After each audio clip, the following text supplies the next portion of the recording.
¿Cómo están, chicos? Buenas tardes. Nos volvemos a encontrar para lo que tenemos planificado el día de hoy en relación al abordaje en base a terapia manual para el dolor crónico. Entonces, hoy día tenemos la última teoría que vamos a abordar previo a la práctica que tenemos el día viernes. ¿Ya? Entonces, para eso mismo es que necesito que hagamos bastantes preguntas relacionadas con todo el procedimiento previo de análisis en relación al dolor crónico, en relación a la hiperalgesia secundaria, en relación a lo que hemos podido ver respecto a la modulación del dolor y ya vamos a relacionar directamente todas estas nociones neurofisiológicas a lo que es la valoración del dolor que hemos ido viendo en la anterior clase, ¿verdad? Presencial, perdón, la clase interactiva que hemos tenido.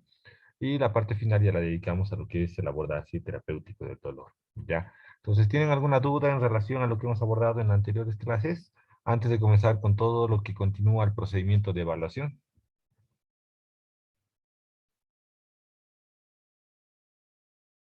Doc, tengo una duda Claro que sí, dime, Kelly. que a medida que he estado yendo a mis prácticas clínicas y sobre esto del dolor, en lo que con respecta a un músculo tensionado, ya sea punto gatillo, he visto que a medida que quiero ir soltando, liberando las miofascias, he notado que no baja del todo el punto gatillo. Entonces, se siente, ¿no? Se palpa, se siente. Pero me he puesto a pensar, o bien, pero el paciente me dice que ya me calmó, y me puse a Ya. pensar, o bien esto, el umbral del dolor se ha nivelado o ha subido el umbral del dolor, o bien he logrado liberar la miofascia. ¿Cómo puedo identificar si ha sido la elevación del umbral del dolor o bien la miofascia? Ah, ya. O sea, el paciente percibe, como tú me lo comentas, Keller, para entenderlo bien, que siente menos dolor, pero tú no sabes si atribuirlo a que realmente hay una restitución o si el umbral del dolor está incrementándose conforme va avanzando la evolución del dolor en etapa crónica. ¿A eso te refieres? Sí, doc. Ya, perfecto. Como habíamos realizado, bueno, no con ustedes, no, perdón, estoy con el otro curso, con su paralelo, con los que llevamos recursos en kinesioterapia. Eh, para el, para el dolor miofacial se tienen que hacer pruebas específicas para verificar la presencia de puntos gatillo, puntos dolorosos satelitales o segmentarios activos latentes. ¿Cómo se hace eso? En base a la manipulación de las fascias superficiales, ya con distintas técnicas de deslizamiento manual, mediante el procedimiento de valoración de Chaitov, de Levitt, de los de Borac, que tienen los mejores juicios de análisis para la evaluación del tejido miofacial. Incluso también con lo que es la terapia normotensiva podemos realizarlo, ¿ya? Y de esta manera podemos determinar si hay presencia o no de un punto gatillo. Ahora, si este está presente y nosotros hacemos el abordaje como tú lo estás realizando, y vemos que hay una disminución bastante leve, o sea, no muy significativa del dolor, tenemos que continuar con la valoración del tejido miofascial y si está en una etapa crónica, lo más probable es que también el tejido muscular esté afectado. En una etapa aguda solamente se puede afectar el tejido miofascial, pero en una etapa crónica ya se afecta también el tejido muscular. Y para eso tenemos que hacer pruebas musculares de elasticidad y de contracción. Si en estas pruebas musculares nosotros determinamos que también hay presencia de dolor en el músculo que está cercano al punto gatillo, es porque ya está en una etapa crónica muy avanzada y así el dolor vaya reduciendo y el dolor muscular se mantenga presente, la alteración muscular se mantenga presente, después tal vez en ese caso la persona se está acostumbrando al dolor, o sea, está adaptando su umbral de dolor. Pero si no hubiera esto y a las pruebas que tú vas a realizar sesión tras sesión, tanto miofaciales como musculares, tú ves que hay una reducción de tensión, tú ves que hay mayor elasticidad, tú ves que hay menos dolor durante el abordaje funcional, pues entonces sí lo podemos atribuir directamente a una restitución progresiva, tal vez no de forma, de manera rápida, o sea, no de manera aguda, porque es un tratamiento crónico el que estás realizando, pero ya se puede diferenciar mediante la valoración con pruebas que tú vayas realizando sesión tras sesión.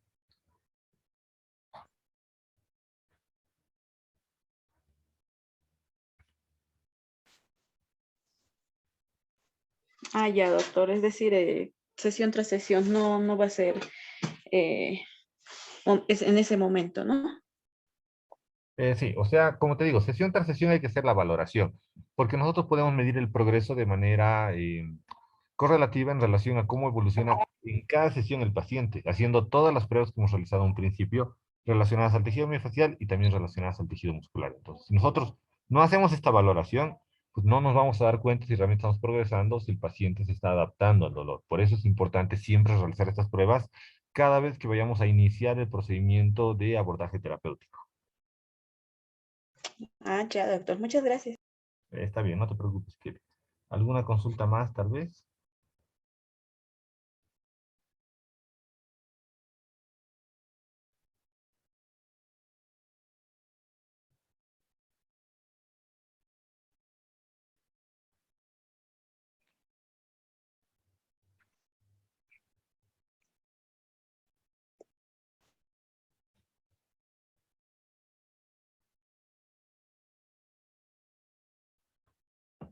Muy bien, nada, ¿verdad? Entonces continuamos con la evaluación. Si se acuerdan, un poco estábamos hablando sobre todo lo que es la valoración de la sensibilidad superficial y profunda, ¿verdad?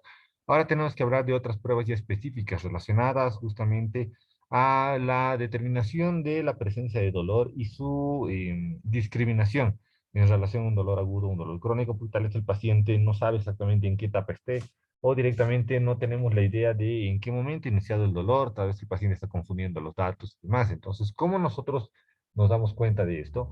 Porque un dolor agudo, habíamos mencionado, que es un dolor que tiene un inicio bastante rápido, que genera bastante molestia en el punto en el cual se ha generado la alteración, ya sea funcional o estructural, a diferencia del dolor crónico que ya tiene, al tener una evolución mucho más larga, ya va tomando otras estructuras cercanas también, va alterándolas, la persona se va adaptando al dolor, va incrementando su umbral doloroso, se va acostumbrando tanto al dolor que a veces lo percibe con menos intensidad. Entonces, ¿qué es lo que nosotros hacemos? Contrastamos los datos del análisis con la evaluación. Ahora, ¿qué más podemos hacer en la evaluación aparte de la simple semiología, que es observación, inspección, palpación, percusión, o sea, que es lo general? Y dentro de este procedimiento se hace la semiología del dolor, con todo lo que es el hallazgo de la sensibilidad superficial, ¿verdad? ¿Qué más podemos hacer? Lo importante en algunos casos es determinar si el dolor también va a tener un compromiso neurológico, vegetativo. Es de esa manera que nosotros vamos a realmente saber si estamos durante un proceso de una alteración crónica o una alteración aguda. ¿Cómo hacemos ese procedimiento? Con mucha experiencia en cuanto a lo que es el abordaje evaluativo, podríamos hacerlo con tal vez algún procedimiento de terapia manual, pero generalmente se piden estudios de potenciales eléctricos para poder determinar cómo está la información que está viajando por un nervio y qué tipo de información es esta. Ahora, ustedes han llevado ya algunas materias en las cuales se aborda este tipo de valoraciones en relación al potencial de acción neurológico. ¿Me podrían mencionar cuáles son esas pruebas que podríamos utilizar nosotros?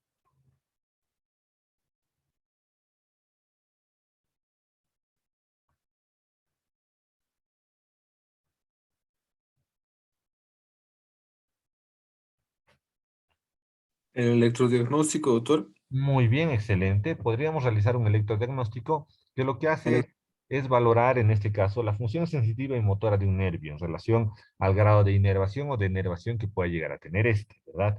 Cuando hablamos de inervación fisiológica es porque el nervio está conduciendo información de forma apropiada, pero cuando hablamos de un proceso de denervación, puede ser que el nervio no esté conduciendo información o motora o sensitiva de forma apropiada. Cuando hay alteración de un nervio en relación a la conducción nerviosa del dolor o de las funciones motoras, siempre que se afecta un nervio, va a haber la alteración de estas dos funciones, o sea, función motora y sensitiva, o podría haber solamente la alteración de función sensitiva sin que haya una alteración motora.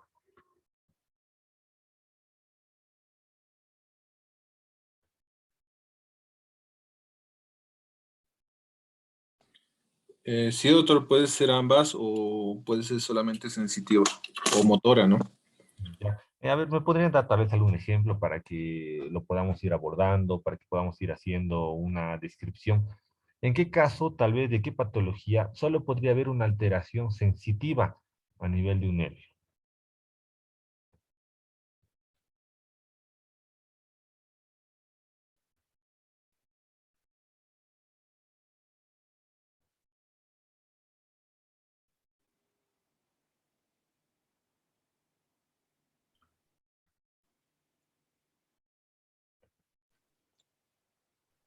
Del nervio mediano o algo así, puede ser. Cualquier nervio periférico. A ver, ¿en qué caso solo podría haber una alteración sensitiva, no motora? En las parestesias, doctor. Ya, pues excelente. En una parestesia podría haber alteración sensitiva, ¿sí?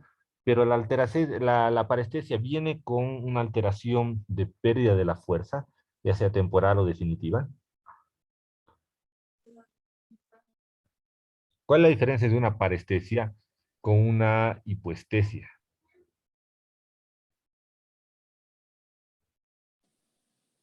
La hipoestesia es la disminución de la sensibilidad, o sea, la percepción de la sensibilidad, y la ¿Ya? parestesia es la, o sea, las sensaciones que una persona, o sea, puede sentirse como hormigueos, como latidos, como pellizqueos, como diferentes alteraciones ahí en la zona de la piel.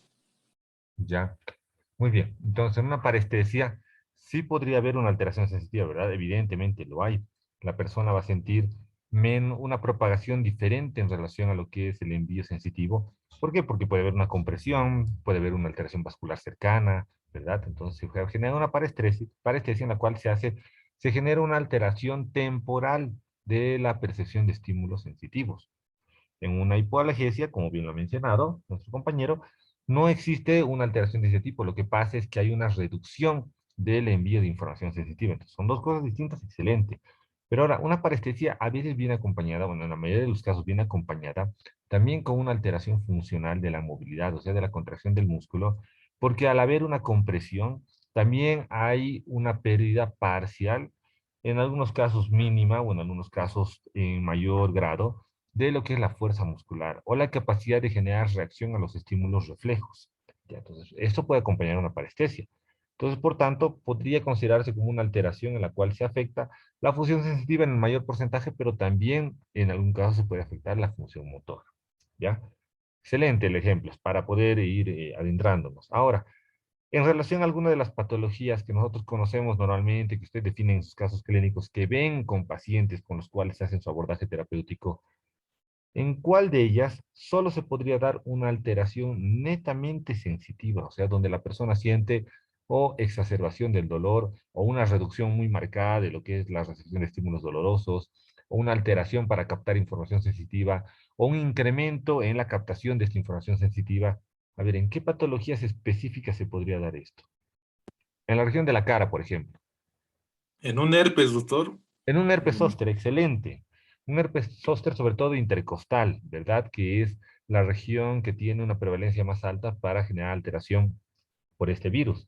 Lo que pasa es que se altera la función sensitiva, sobre todo se generan una descargas de potencial anómalos, aberrantes, que generan propagación de dolor.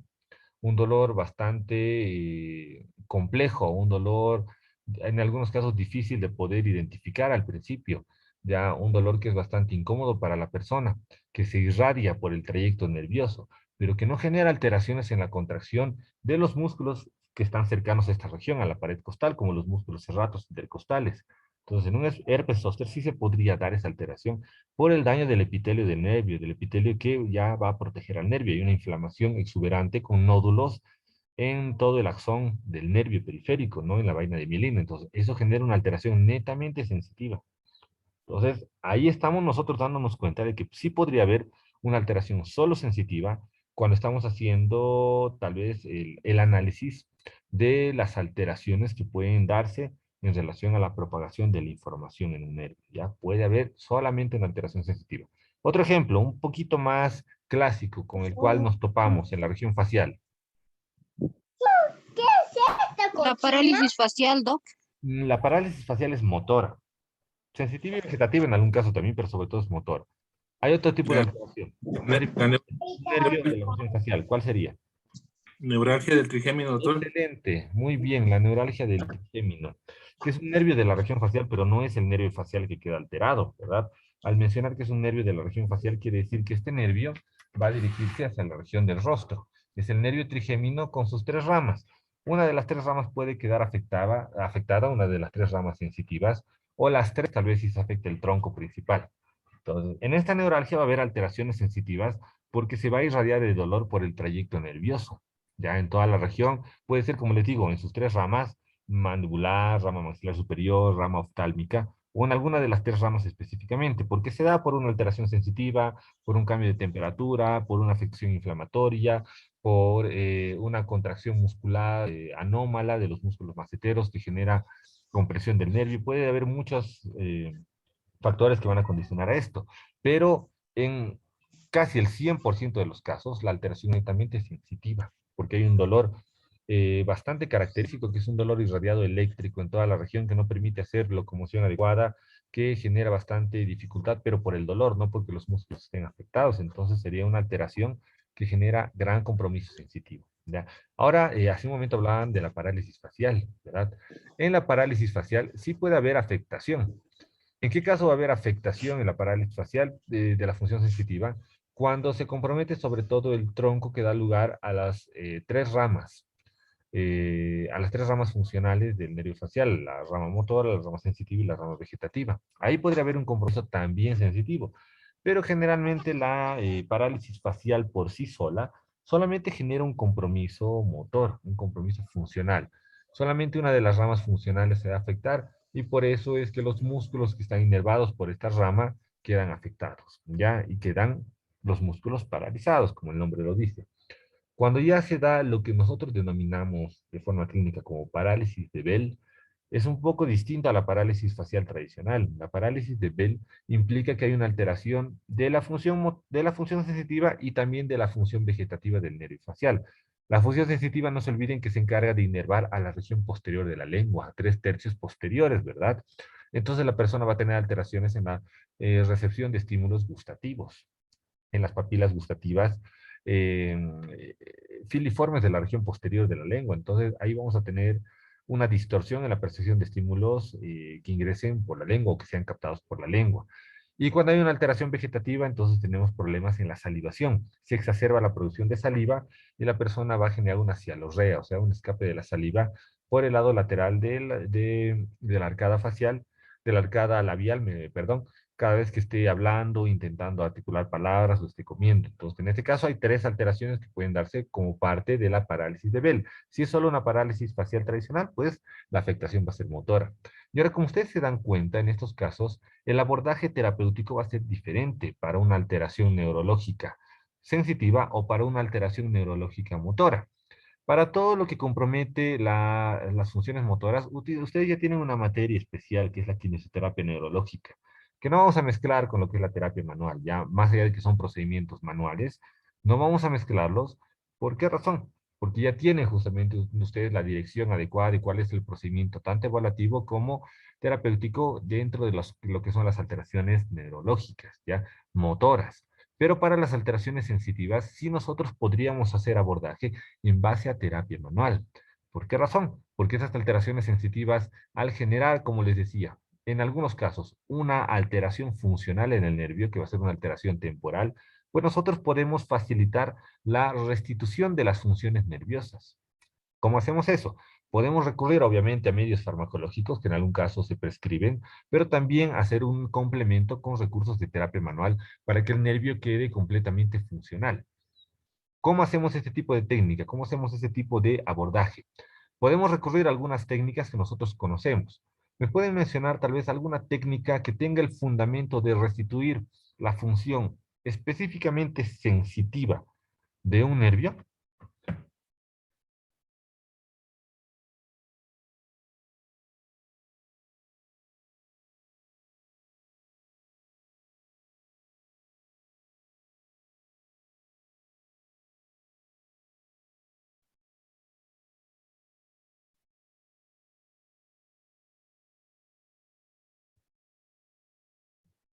¿Tiene que ser manual, doctor? Perdón, una vez más, por favor, no logro escuchar bien. ¿Tiene tiene que ser una técnica manual? Sí, una técnica manual, justamente, José María. Eh, ¿La de Castillo Morales, doctor? Castillo Morales. A ver, ¿esa técnica de Castillo Morales solamente aborda las alteraciones sensitivas o también podría abordar alteraciones motoras? ¿Para qué se Motoras utiliza? también. Motoras también, ¿verdad? Porque se utiliza sobre todo para restituir el tono muscular en pacientes que tienen algún grado de hipotonía.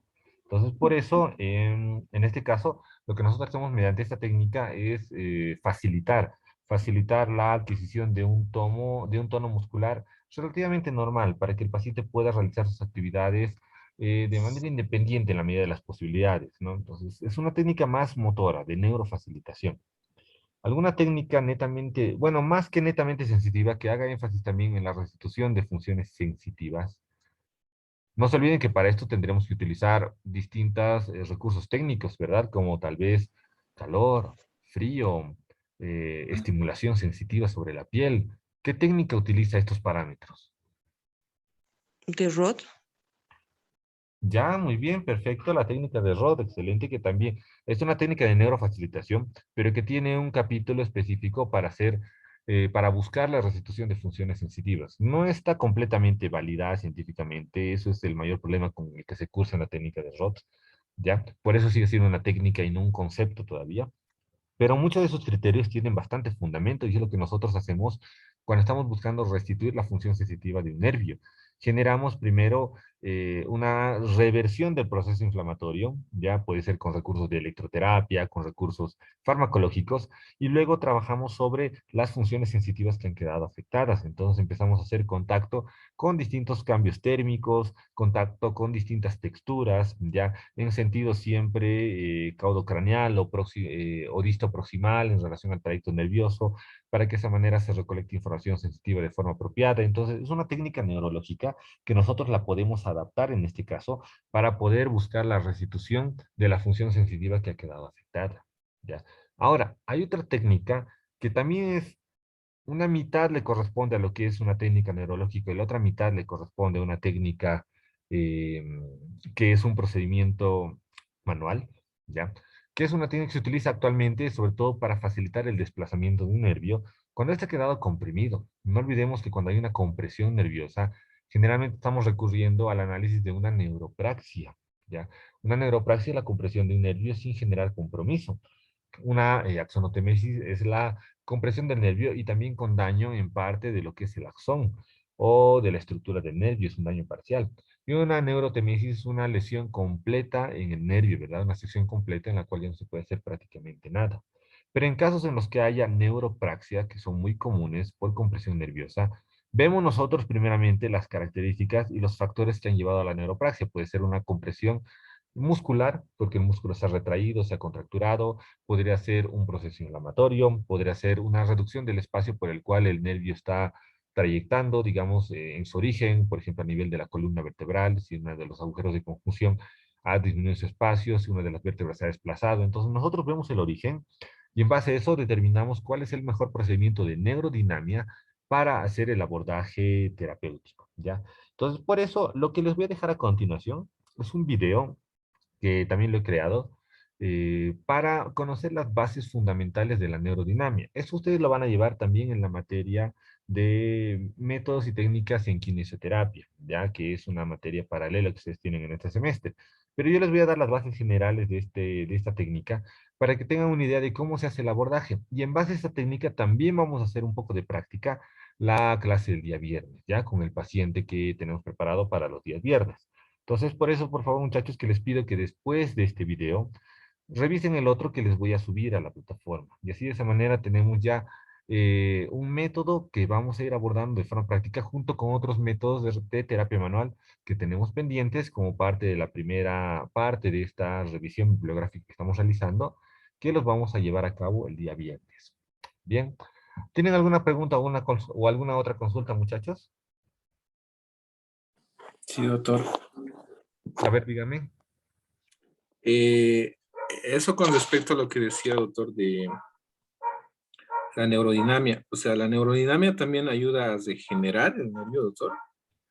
Generalmente no. La neurodinamia lo que ayuda es facilitar el Verá, desplazamiento del nervio, ¿ya?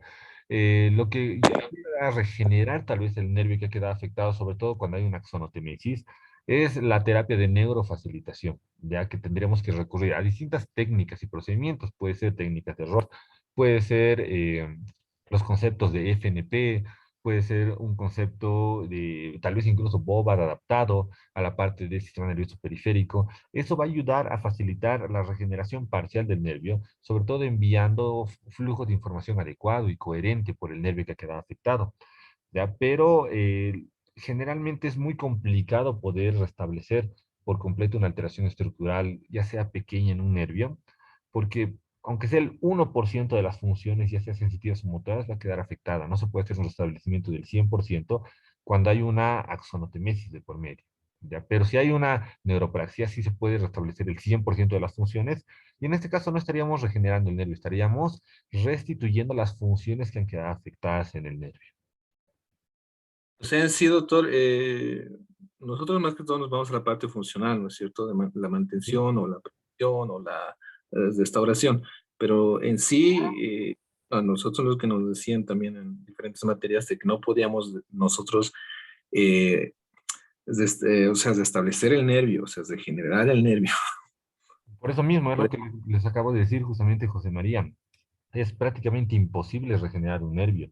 Lo que hacemos nosotros es enviar flujos de información adecuados en base a técnicas de neurofacilitación para que este nervio quede con una adaptación funcional adecuada y no se pierdan funciones sensitivas o motoras en un alto porcentaje.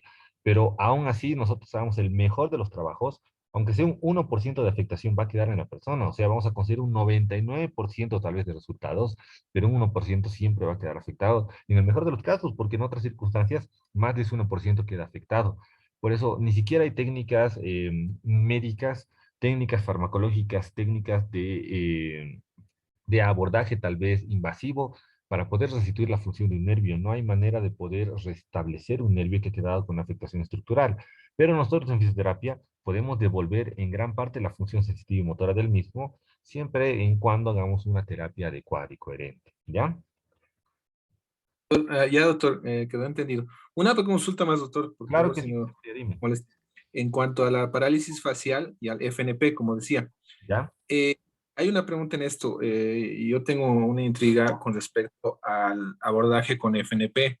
¿Ya? Eh, o sea, yo siento de que, o sea, dicen de que se debe aplicar FNP en las primeras sesiones de una parálisis facial, pero yo creo que el FNP responde muy bien cuando haya por lo menos un poco de movimiento, ya que el FNP es el movimiento que debe realizar el paciente y la resistencia que debe poner el terapeuta, ¿no es cierto, doctor? ¿Ya?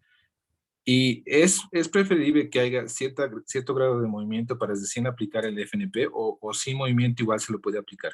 Ya, muy bien. Es una muy buena pregunta, José María, porque muchos estudiantes justamente consultan esto cuando están haciendo la elaboración de un programa terapéutico.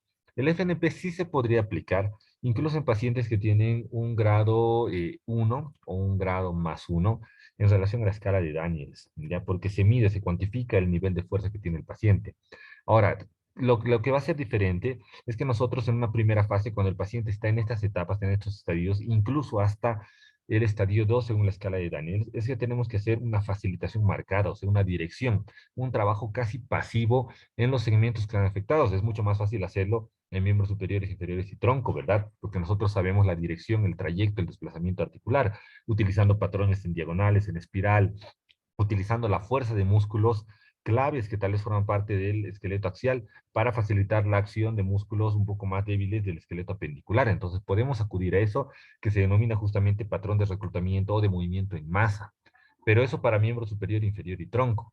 Lo que hacemos para región facial es un poco más complicado porque no tenemos ahí un músculo que nos pueda facilitar el movimiento en masa, ¿verdad? Porque todos son músculos independientes con prácticamente ningún cruce articular, a excepción de los músculos maceteros, pero que ni siquiera forman parte de la alteración de la parálisis facial. Entonces, por eso, como tú bien lo mencionas, José María, lo ideal cuando estamos haciendo el trabajo facial es primero un abordaje netamente de restablecimiento de algunas funciones sensitivas que han quedado abolidas, estimulación con contacto manual para generar una respuesta refleja apropiada en el nervio, hacer también trabajo eléctrico de, primero electroestimulación, no electrofortalecimiento directamente, y la electroestimulación podemos hacerlo con neofarádicas, con galvánicas, con Travert, con el ritmo sincopado dentro de una de las modulaciones de diadinámicas, con TENS convencional, en secuencia Burts.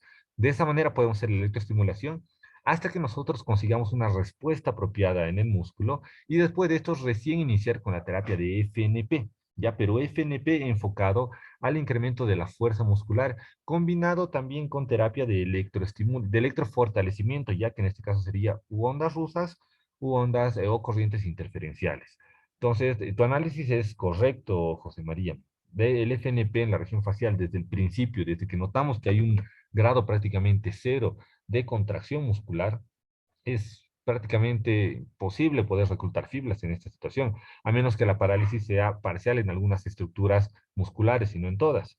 Pero si no es el caso, pues el FNP hay que utilizarlo cuando ya tengamos por lo menos un nivel mayor de fuerza muscular. Gracias, doctor. Gracias. Perfecto, perfecto, José María. Muy bien, muchachos, estamos a punto de concluir esta reunión. ¿Alguna consulta más tal vez tengan?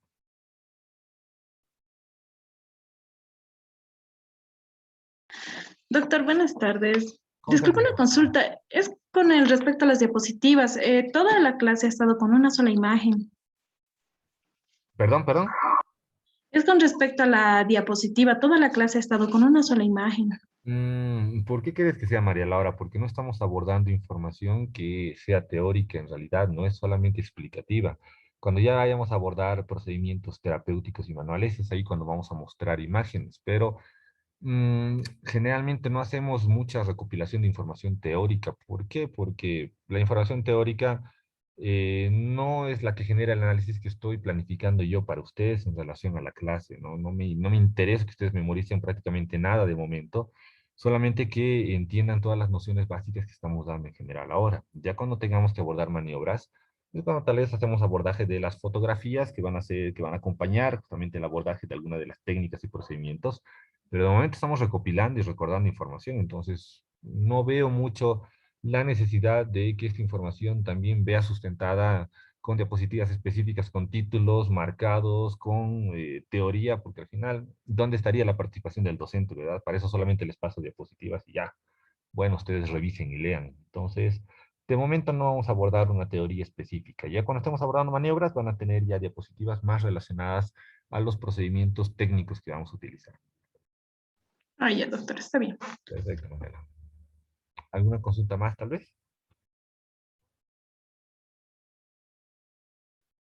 Muy bien, muchachos. Entonces concluimos esta primera reunión. Les paso juntamente con el video ahora mismo a la plataforma.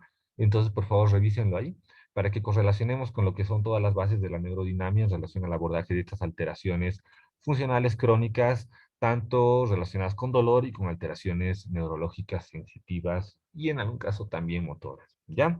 Entonces, si no tienen más consultas, cualquier rato saben que pueden preguntarme cualquier cosa en el grupo de WhatsApp. Y si no, directamente nos vemos el día viernes para hacer el trabajo práctico. Gracias, doctor. Hasta luego. Hasta luego, doctor. Gracias, Doc. Hasta luego. Hasta luego, doctor. Hasta luego, chicos. Nos vemos. Hasta luego, doctor. Hasta luego, doctor. Hasta luego. Gracias, doctor. Hasta luego.